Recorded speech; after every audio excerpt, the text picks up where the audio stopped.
Hey, what's up, guys? Thank you for stopping by. My name is June Shwane, and in this episode, I just wanted to speak a bit on the state of the economy, but not necessarily highlighting what we already know, but just to emphasize the fact that economic growth is possible, guys. It is totally possible. It does not have to just be something that we speak about, something that we envision, or we should not give up or lose hope. But I think a very, very important part of South Africa's economy turning its leaf and things finally improving also starts with us as obviously the population, especially because our role, especially in terms of how government kind of sets itself up and how government approaches things like the economy, is one of the most important. The elections is one of the most important platforms that we as citizens have to be able to voice out and really just put our thoughts or our ideas on what we want to see using that X mark on the ballot papers, right? It's really, really that simple. And that's really the power of the vote, right? By selecting whoever, that's basically how we are able to say to whatever system is happening now that, okay, cool, we do not want this, we want that, we want more this, less that.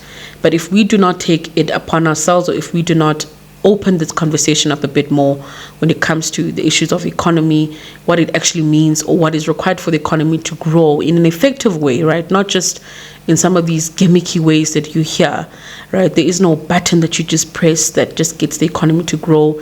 It takes time and it takes a lot of different things coming together in order for us to achieve economic growth. But like I said, it begins with us before we go into that ballot room, ballot box, or ballot booth, election booth, to cast our ballots or vote. It's important that we need to understand this concept better.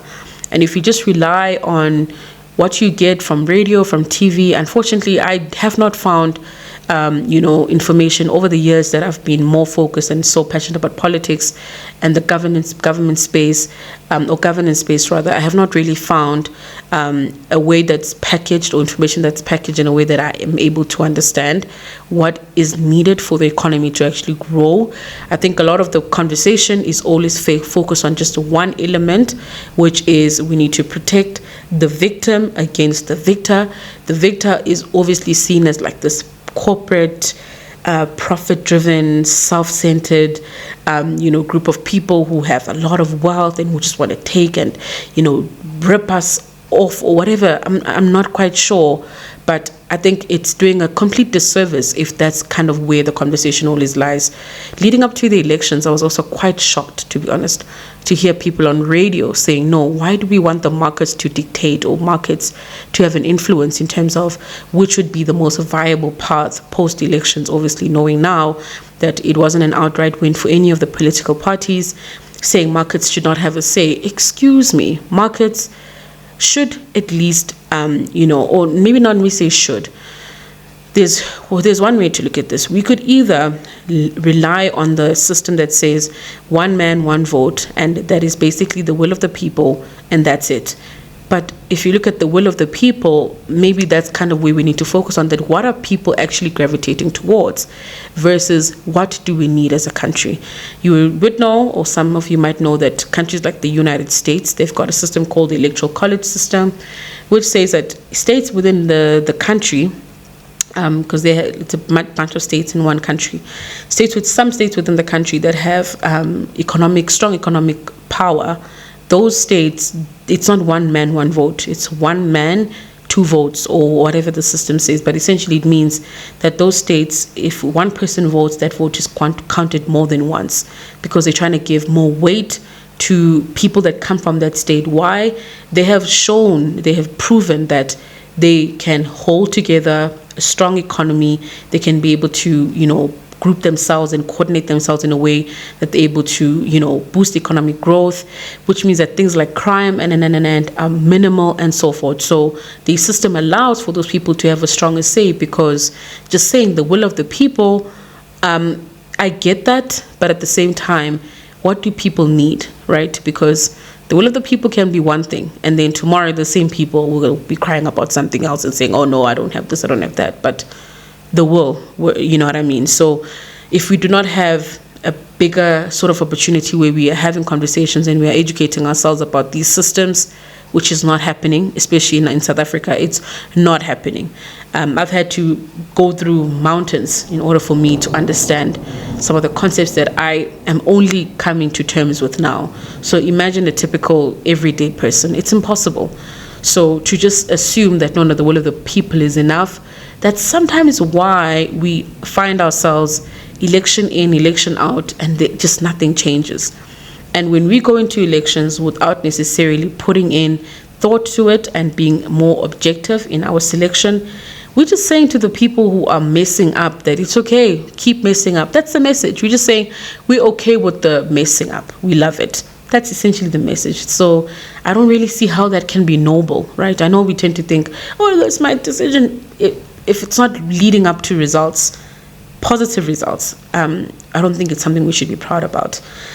But back to how this economy, how an economy can improve. Just briefly, you take, for example, the country of Poland, which is a European country, similar to South Africa. Things sort of started turning in terms of their political direction. There was a lot of reforms in the early 90s. Where they moved away from what was a strongly communist system into a system that was sort of more embracing of free markets, which if you hear free markets, you always think, oh, let's not talk about free market. That's an unfair system, wada. Because free markets is very closely tied to capitalism. But even then, I didn't actually know that a lot of countries that are known to be free market have governments, which means it's not completely free. The fact that we've got a government governing the country, it means that it's not completely free. So you still have that middleman, right, which is what the government should be, just the middleman, making sure that the business owners are not unfair to each other, that they're not exploiting. That's the role of the government, right? That's where the government should be focusing on.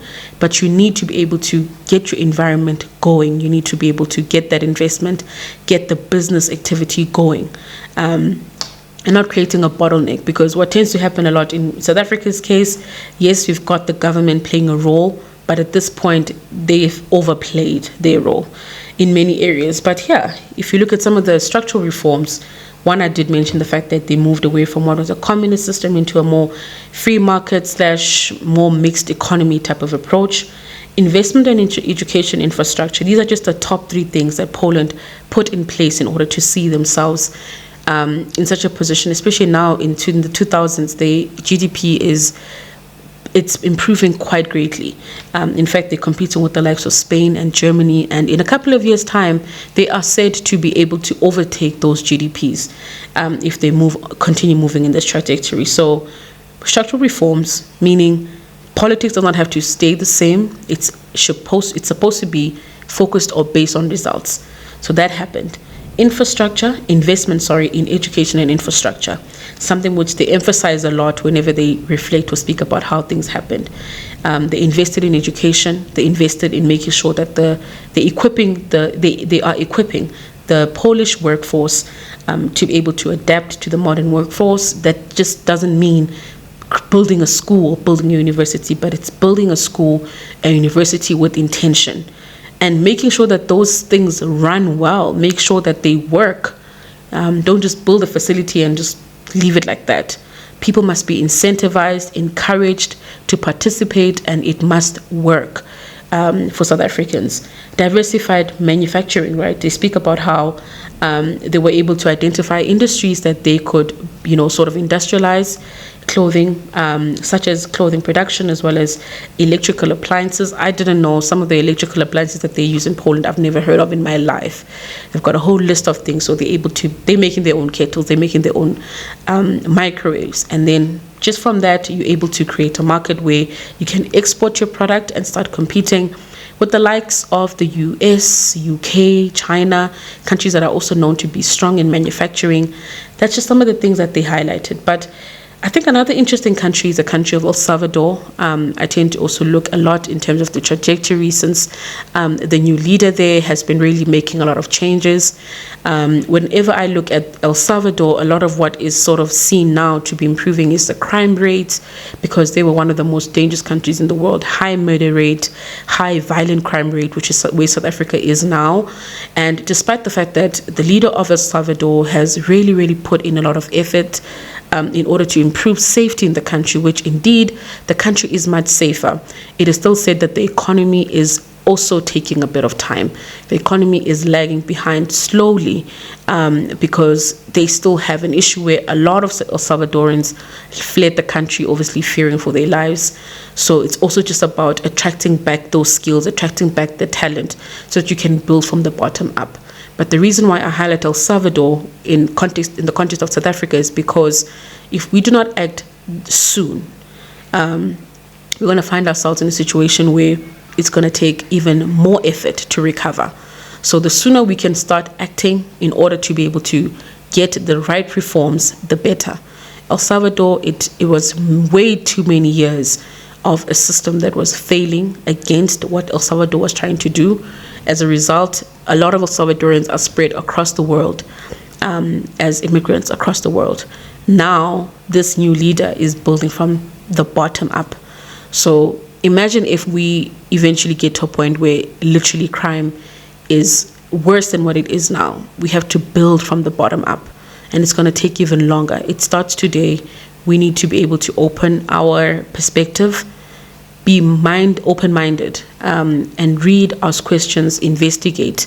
And like I said, free market concepts, that's sort of where we need to focus. We need to start getting more and seeing more of this in the conversations or in our political discourse as soon as possible. There's plenty more where that came from. Please subscribe to this YouTube channel to follow along in this journey. You can also find me on X. Just search for June Hlongwane. Until next time.